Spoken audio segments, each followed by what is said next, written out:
Shalom, selamat pagi Bapak-Bapak dan Ibu-Ibu. Selamat beribadah di minggu hari ini. Untuk ibadah kita pada minggu hari ini dipimpin langsung oleh pendeta kita Ibu Lisanti. Kita mulai ibadah kita pada minggu hari ini. Kita undang Bapak Ibu Jemaat untuk bangkit berdiri. Kita menyanyikan lagu pembuka dari PKJ nomor 31, Puji Tuhan, pujilah namanya.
Pertolongan kita adalah dalam nama Tuhan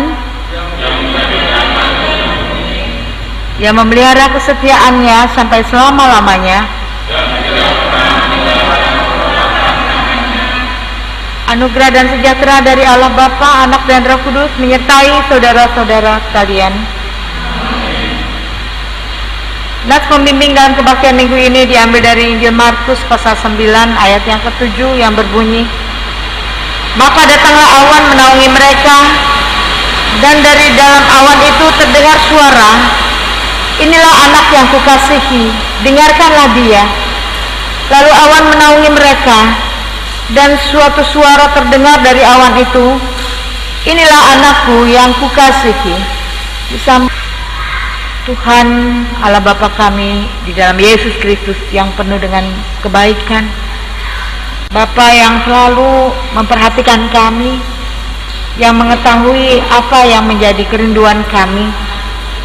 Kami bersyukur pada pagi hari ini kami boleh hadir di rumah-Mu yang kudus, kendati cuaca tidak begitu mendukung, tetapi ternyata pertolongan Tuhan dan gerakan Roh Kudus membuat kami hadir beribadah di rumah-Mu yang kudus ini, ya Tuhan. Kami percaya juga kasih Tuhan menaungi mereka, saudara-saudara kami yang tidak hadir bersama dengan kami. Namun sebagai persekutuan di dalam Tuhan, kami percaya kasih Tuhan menjangkau mereka. Tuhan memberi sukacita sebagaimana yang kami alami juga saat ini, yang sepanjang pekan ini telah menerima banyak kebaikan dan kasih setia Tuhan. Kiranya ibadah yang kami lakukan ini boleh menjadi hal yang berkenan di hadapan Tuhan, dan kami semakin dilengkapi untuk memenuhi panggilan kami sebagai anak-anak-Mu. Dalam nama Yesus Kristus kami naikkan doa kami ini. Amin.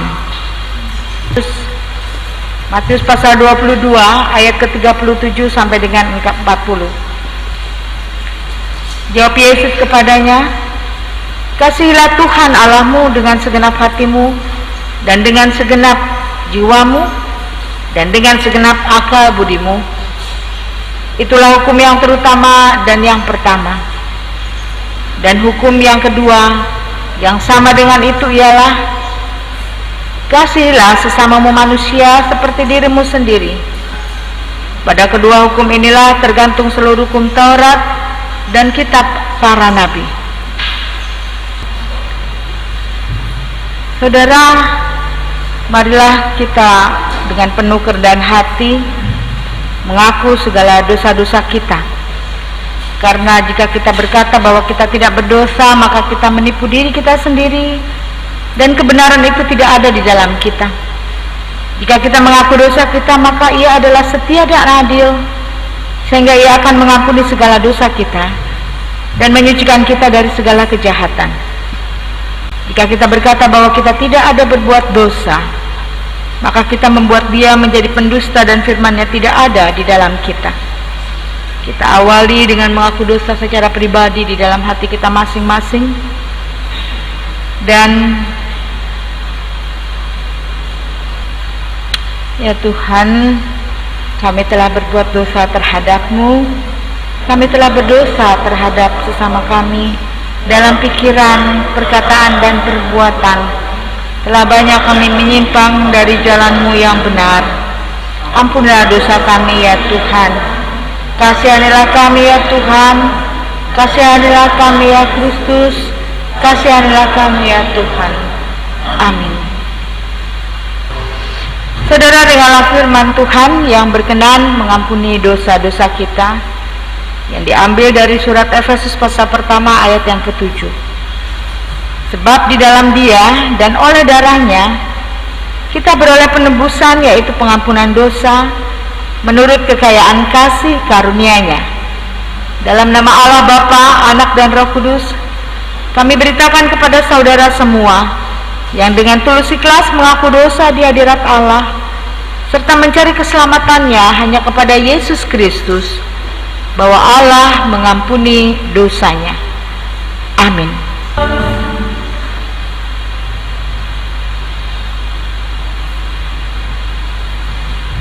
Bapak Ibu Jemaat, kita undang bangkit berdiri. Kita akan masuki pembacaan Mazmur kita yang terambil dari Mazmur 147 ayat 1 sampai dengan 11 dan diakhiri dengan Kidung Jemaat nomor 48.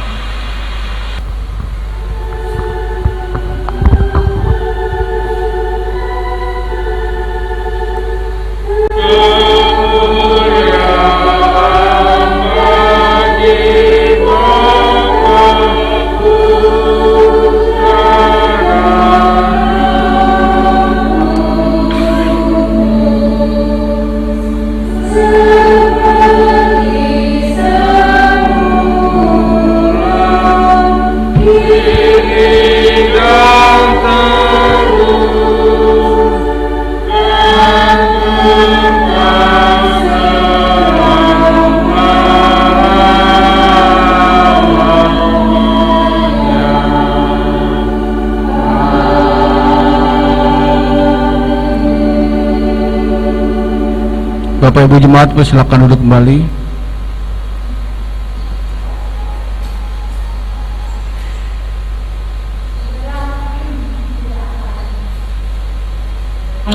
Bagian firman Tuhan yang pada pagi hari ini diambil dari kitab Yesaya.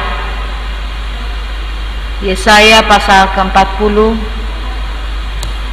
ayat 21 sampai 31. Demikianlah firman Tuhan. Yang berbahagia adalah setiap kita yang menerima firman Tuhan serta mau melakukannya di dalam kehidupan kita sehari-hari. Haleluya.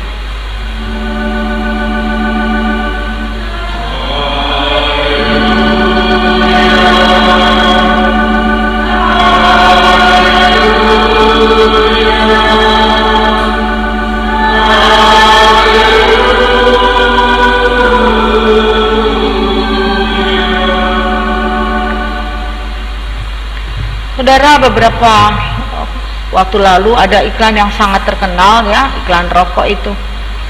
Enjoy aja, ya. Artinya ilustrasi yang disampaikan dalam keadaan yang terdesak sekalipun dalam masa yang kritis ini dari hal-hal praktis ya di dalam hidup, entah yang sepatunya copot haknya atau macam-macam ya, banyak iklannya itu selalu diakhiri dengan kata enjoy aja, ya, artinya diajak untuk bisa mengatasi segala masalah atau menyikapi masalah itu dengan sikap yang ya easy going, ya enjoy aja, nikmati semua proses apapun, masalah apapun gitu ya.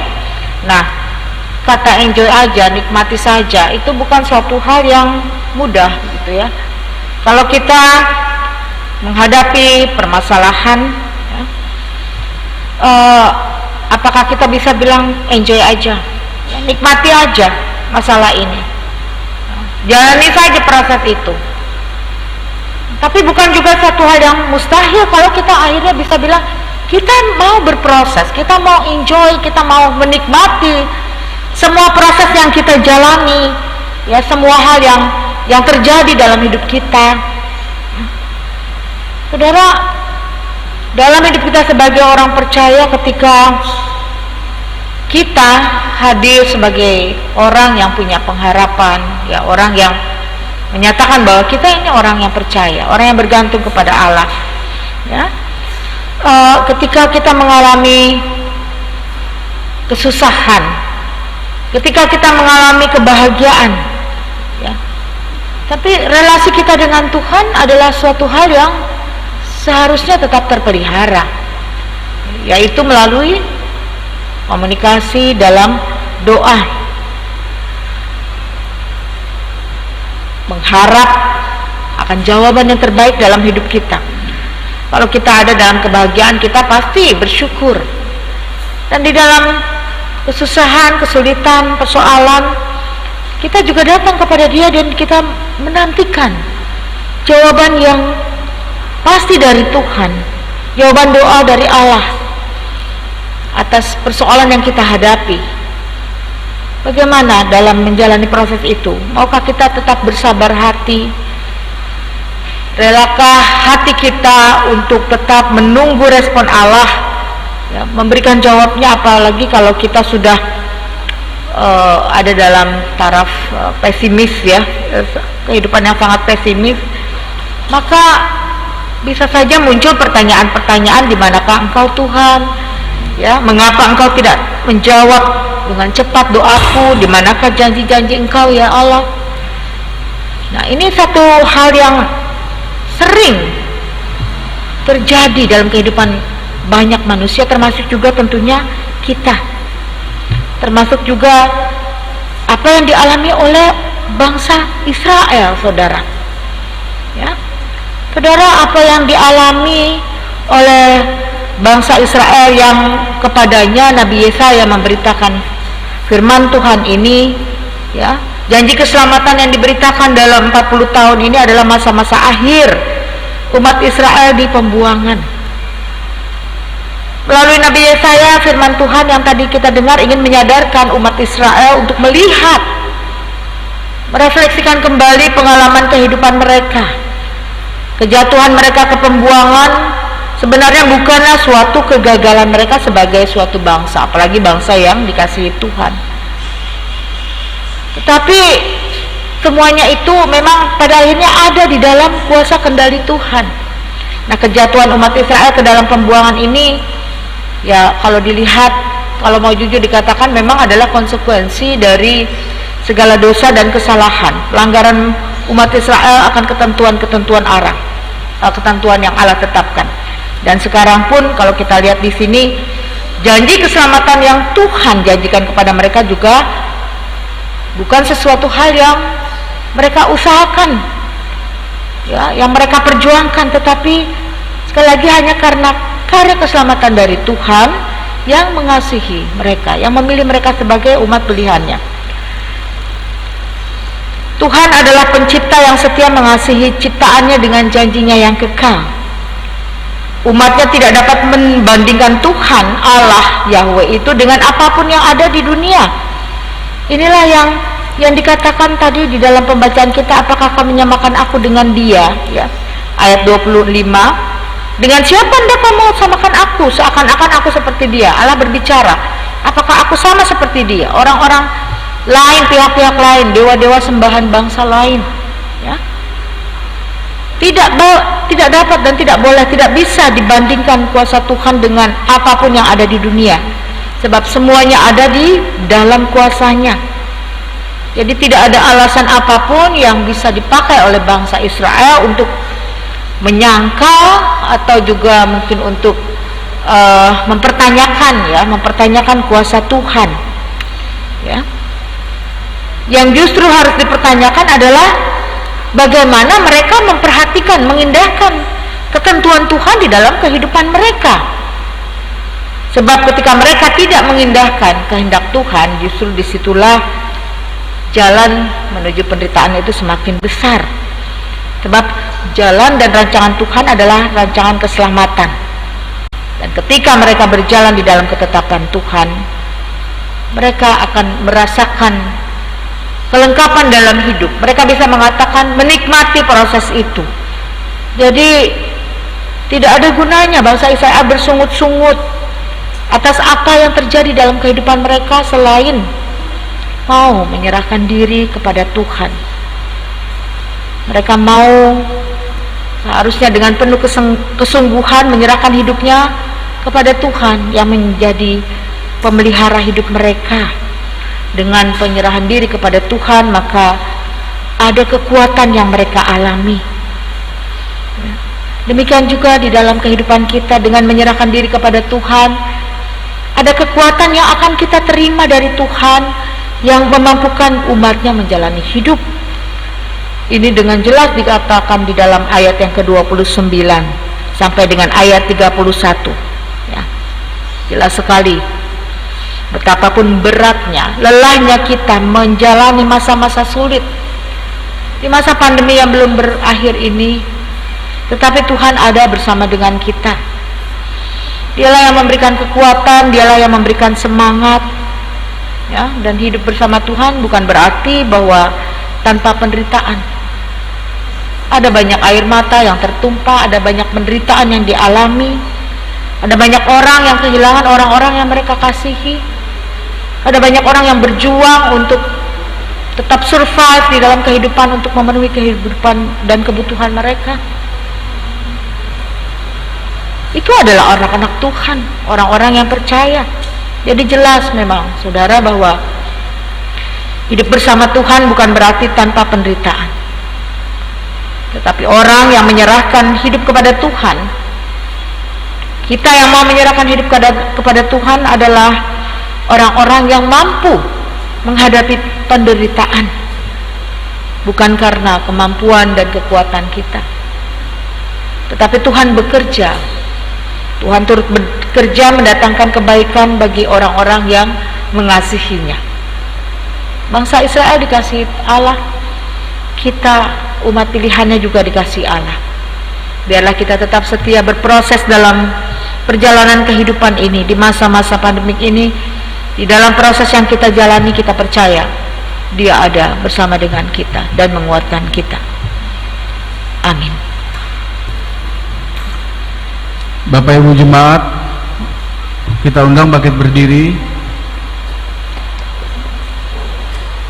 Marilah kita mengucapkan iman rasuli kita secara bersama-sama. Aku percaya kepada Allah, Bapa yang Maha Kuasa, Khalik langit dan bumi, dan kepada Yesus Kristus, Anaknya yang tunggal Tuhan kita, yang dikandung dari Roh Kudus, yang dari anak darah Maria, yang berita di bawah pemerintahan Pontius Pilatus, disalibkan, mati dan dikuburkan, turun ke dalam kerajaan maut. Pada hari yang ketiga bangkit pula dari antara orang mati, naik ke surga, duduk di sebelah kanan Allah, Bapa yang Maha Kuasa, dan di sana Ia akan datang untuk menghakimi orang yang hidup dan yang mati. Aku percaya pada Roh Kudus, gereja yang kudus dan am, persekutuan orang kudus, pengampunan dosa, kebangkitan daging, dan hidup yang kekal. Amin. Bapak Ibu Jemaat, silakan duduk kembali. Marilah kita memberikan persembahan kita dengan mengingat firman Tuhan dari Mazmur 96 ayat 8. Berilah kepada Tuhan kemuliaan namanya, bawalah persembahan dan masuklah kepelatarannya. Bapak Ibu Jemaat dipersilakan duduk kembali. Salam Bapak Ibu Jemaat, kami akan membacakan untuk warta jemaat seminggu ke depan. Untuk ibadah minggu pagi hari ini masih dipimpin dengan pendeta kita Ibu Lisanti. Terima kasih Ibu atas pelayanan di minggu pagi hari ini. Semoga Tuhan memberkati Ibu dan keluarga. Seperti biasa, untuk kebaktian kategorial masih kami bikin secara online. Untuk KPP 10 Februari, untuk KRT 11 Februari. Untuk pagi hari ini juga ada penggalangan dana dari Diakonia. Untuk pemberitahuan, ada undangan dari Pauk Emmanuel untuk acara hari Sabtu tanggal 13 Februari 2001 pukul 10 sampai dengan pukul 12 dengan tema Siapkah Berjuang di Masa Pandemi, dengan pembicara Pendeta Erna Butar-Butar, pelaksana online melalui Zoom meeting. Untuk Zoom meeting akan disampaikan kemudian. Untuk sementara demikian warta jemaat di pagi hari ini. Terima kasih, Tuhan memberkati.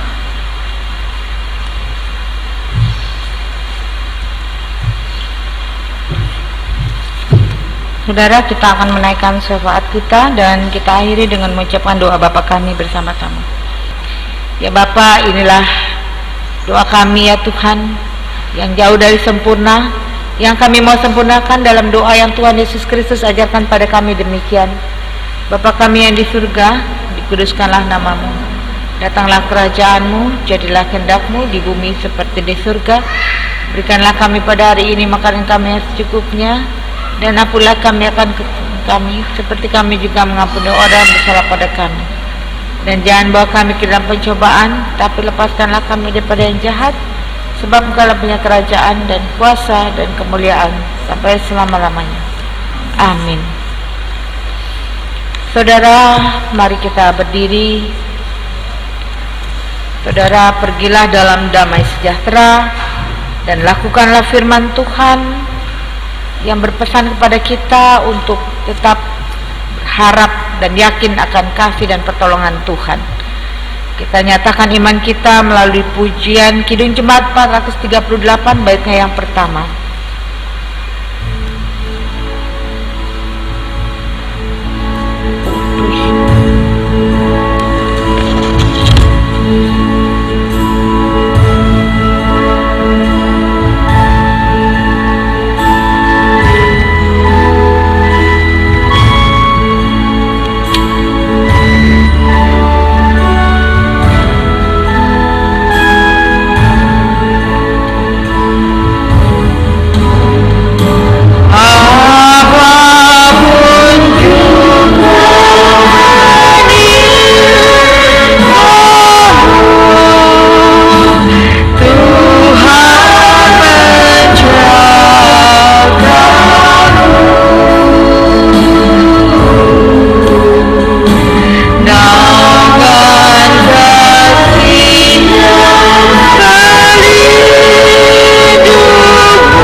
Kasih karunia Tuhan Yesus Kristus dan kasih Allah dan persekutuan Roh Kudus menyertai saudara sekalian.